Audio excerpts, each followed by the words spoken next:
সংসারে অভাব এলে মানুষ অনেক কিছু বিক্রয় করে। ঘটি বাটি সোনা গয়না এইগুলো আপনারা শোনেন, এগুলো মাঝে মধ্যে আমরা শুনতে পাই। কিন্তু কখনো কি শুনেছেন যে অভাবের চোটে নিজের দেশকেই বিক্রি করে দিয়েছে? এমনটি শুনেছেন? পাশের দেশ পাকিস্তান, তারা নিজের দেশকে বিক্রয় করে দিয়েছে একেবারে। আপনাদের শুনে অনেকে একটু ঝটকা লাগতে পারে, বিক্রয় করে দিয়েছে মানে আপাত দৃষ্টিতে যেটা দেখতে পাওয়া যাচ্ছে সেটা দেশ বিক্রয় না হলে এমনটি হতে পারে না। চলুন তাহলে দেখে নিই পাকিস্তানের দেশ বিক্রয়ের কাহিনীটি ঠিক কি রকম রয়েছে। প্রত্যেককে স্বাগত জানাচ্ছি এনটিভি ডাব্লিউবিতে। প্রথমত আপনারা প্রত্যেকে জানেন যে পাকিস্তান একটা স্বাধীন দেশ, ভারতের সঙ্গে স্বাধীনতা পেয়েছিল।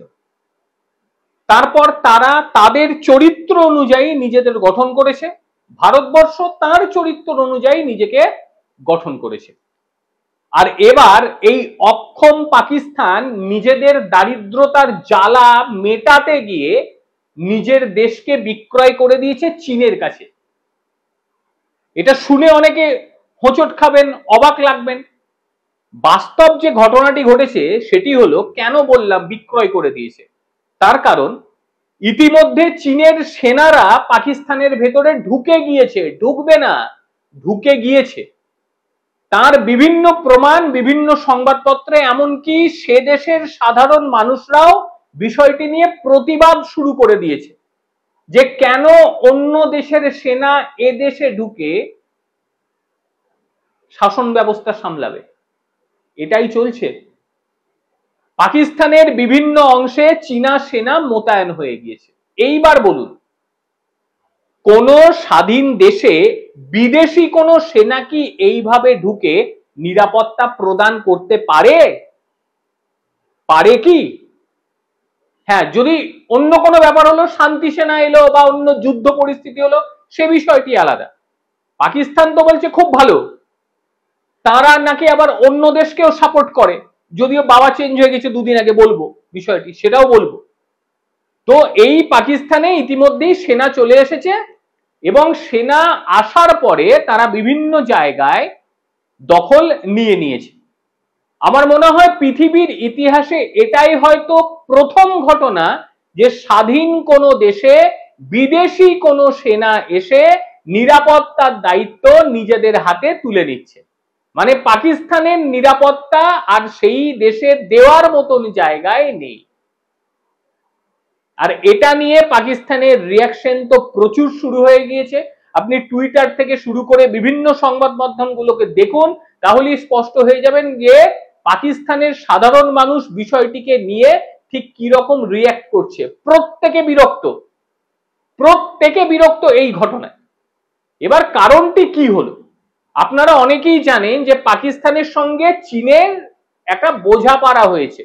সেই বোঝাপড়াটা হলো চীন পাকিস্তান ইকোনমিক করিডর, যেটা মূলত বালুচিস্তানের ভেতর দিয়ে গোয়াদার বন্দর পর্যন্ত একটা রাস্তা হচ্ছে, প্রায় 3000 কিলোমিটারের রাস্তা। এবং এই যে ইকোনমিক করিডর, যেটার নাম দেওয়া হয়েছে চায়না পাকিস্তান ইকোনমিক করিডর, চায়নাতে শুরু হবে, পাকিস্তানে শেষ হবে। এবং সেই ইকোনমিক করিডরের জন্য সেখানকার মানে পাকিস্তানের কোনো মানুষের উপকার হয়নি। সেই ইকোনমিক করিডর তৈরির জন্য যত মানুষ কাজ করছে তারা প্রত্যেকে চীনা, মানে চীন থেকে 30,000 শ্রমিক নিয়ে এসে সেখানে কাজ চলছে। এবার যে ঘটনাটা ঘটেছে, যে চীন প্রথমে বলেছিল যে আমাদের এখান থেকে বালি যাবে, আমাদের এখান থেকে সিমেন্ট যাবে, তোমাদের ওখান থেকে কিচ্ছু যাবে না, যেহেতু প্রজেক্ট আমাদের, আমরাই এখান থেকে লেবার পাঠাবো, তারা সেখানে কাজ করবে, নিরাপত্তাটা তোমাদের দিতে হবে।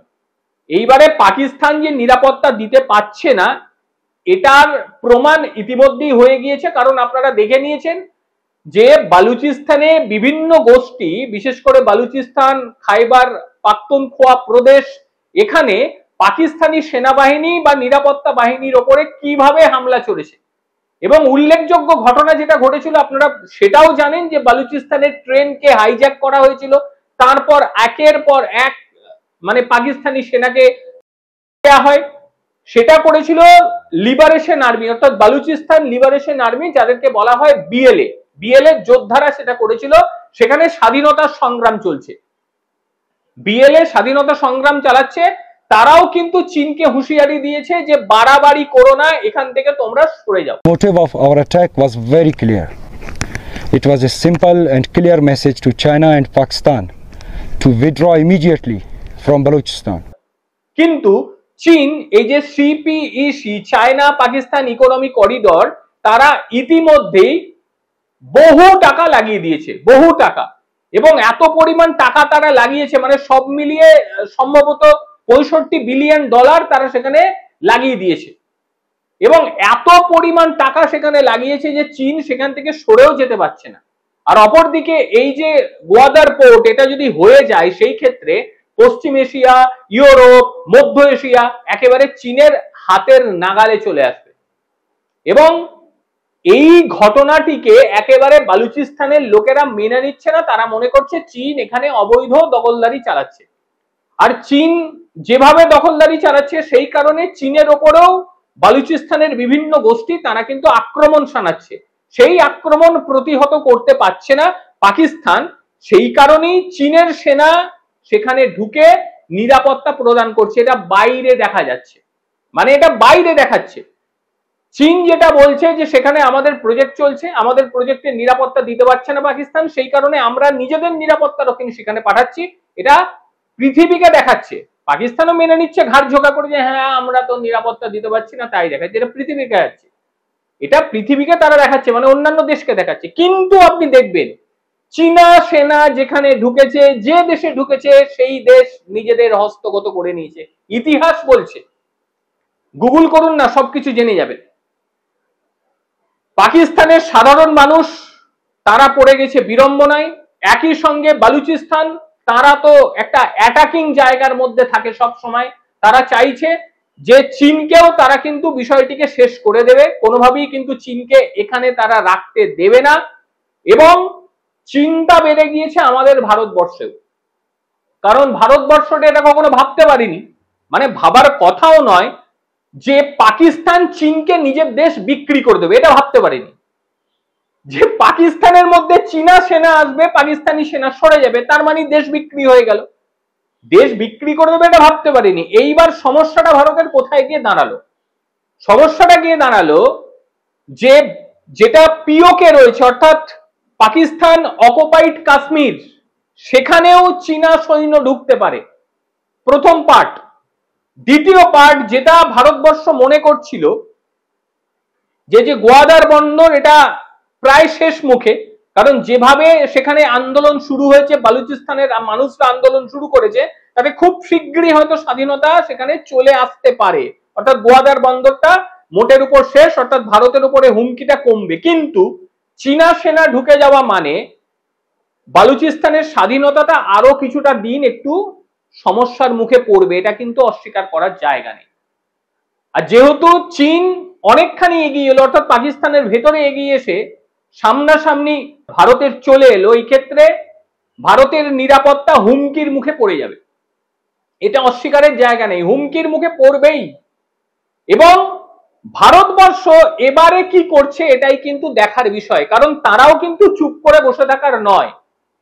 এইবার ভারতবর্ষ সেনা পাঠাবে কি পাঠাবে না এটা নিয়ে বড় প্রশ্ন, কারণ পাকিস্তানে যখন অন্য সেনা ঢুকেছে তখন আমার দেশের ভাই নিরাপত্তা হানি হচ্ছে, কাজেই আমি সেখানে ঢুকতে পারি, অর্থাৎ আন্তর্জাতিক আইনে এটা স্বীকৃত। যদি নিজের দেশ হুমকির সম্মুখীন হয়, অন্য কোনো দেশ ঢুকে গিয়ে আমাকে হুমকি দিচ্ছে অন্য দেশে, সেক্ষেত্রে আমি কি করে চুপ করে বসে রাখতে পারি? থাকতে পারি না।